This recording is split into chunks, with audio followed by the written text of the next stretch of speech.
Well, do you know what? I've just seen Rachel Reeves' budget and I'm pissed off. In fact, I'll go one further than that. I am so fucking pissed off. Tax after tax after tax. Oh, you've got a job? Tax. Oh, you run a small business? Taxed. Oh, you got a little bit of savings? Taxed. You want a holiday? Taxed. And for what?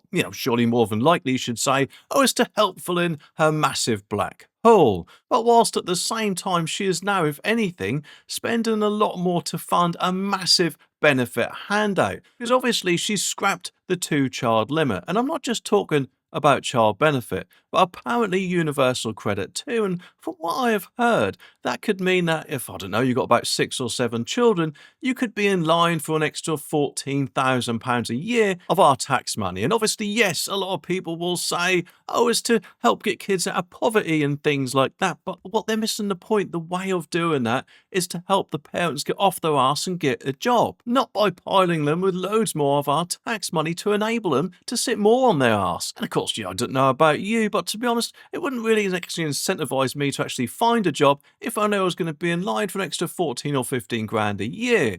But it goes further than that as well, doesn't it? Because surely, if anything, it will create a massive magnet, or even bigger magnet, shall I say, for all the illegal boot people coming here from the safe country of France if they think they'll be in line for a lot more of our benefits, especially if they also have big families. And to be honest, this is far worse of a budget than I thought it would be. But let's just delve a little bit deeper into it, shall we? It is apparently a massive £26 billion tax raid bombshell budget. And of course, it's all to cover that big heightened benefits spending. And her budget has pushed the tax burden to 38% of GDP, which apparently is the heaviest squeeze since the war.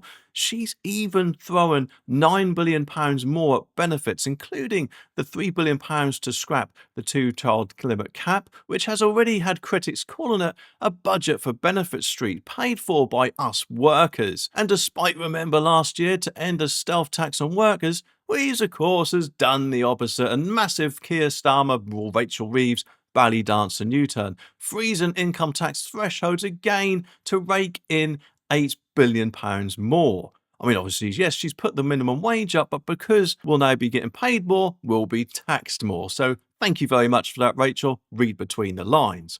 But that means nearly 1 million more people will be paying the higher rate of income tax by the end of the decade, which is, of course, the last thing we all need in the middle of a cost of living crisis. So what are the other new taxes in? Well, a pension salary sacrifice scheme, which will mean employers now have to pay national insurance on pension contributions above £2,000 as far as I'm aware, which is going to hit small businesses hard. Betting, or certain betting, electric cars, because remember that 3p per mile tax that all EV drivers are going to have to pay, which if you think about it, is a bit silly of Labour because they are trying to, if I remember rightly, encourage people to get an EV.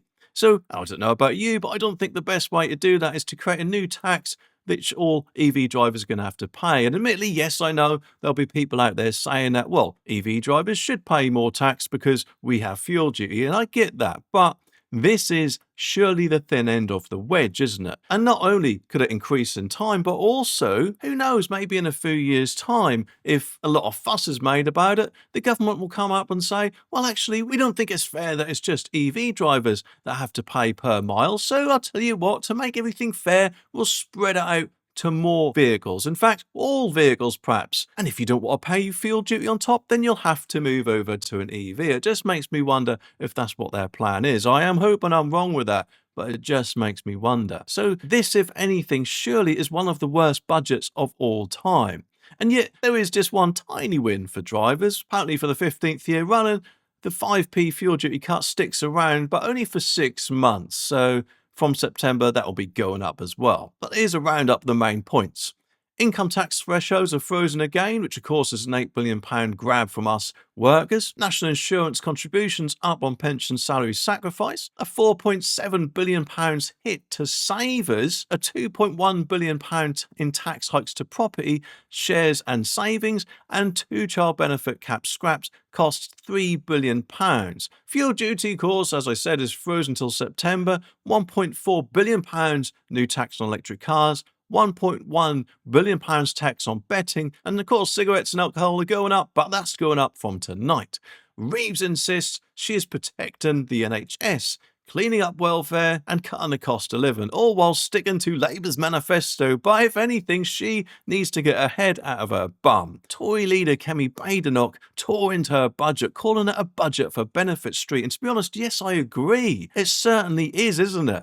She accused Reeves of raising taxes on basically everything: workers, savers, pensioners, investors, homes, holidays, cars, even a milkshake tax, which, if anything, is stupid, isn't it? To make things even worse, the entire budget was accidentally published early by the OBR, so MPs were literally scrolling their phones to see the headlines while Reeves was trying to give her speech. Reeves blamed the Tories, Brexit and COVID for the need to raise taxes. Of course, none of this is bound to be her fault, is it? Even though, from what I remember, she was meant to get it all under control the last time she gave a budget last year. And of course, it's just gone worse when obviously, correct me if I'm wrong, but I don't think the Tories caved into the unions and doctors over pay, did they? And other stupid things like that. And of course, she's now making it worse for herself by this whole scrapping of the two-child benefits limit. Is just stupid in my opinion, and is surely going to be hitting us the hardest. But while scrapping the two-child benefit cap has pleased her backbenchers, it risks backlash from voters, if they've got any left, since polls show that quite a lot of us, 60% as far as I'm aware, want the cap to stay. Because I don't know about you, but I don't exactly like the thought of paying people just to open a baby factory and start popping out kids, eh? But Labour says this move will lift 350,000 children out of poverty. But whilst I'm not trying to tar everyone on benefits with the same brush, and trust me, I'm not, there will be plenty of people who will like the thought of sitting on their bums to get more money. And what makes you think, Rachel, that that money will actually go towards the children? Because, correct me if I'm wrong, but there is no guarantees on that, is there? But unfortunately, that's not it, because on the revenue side, she's gone for lots of little taxes to make her sums work.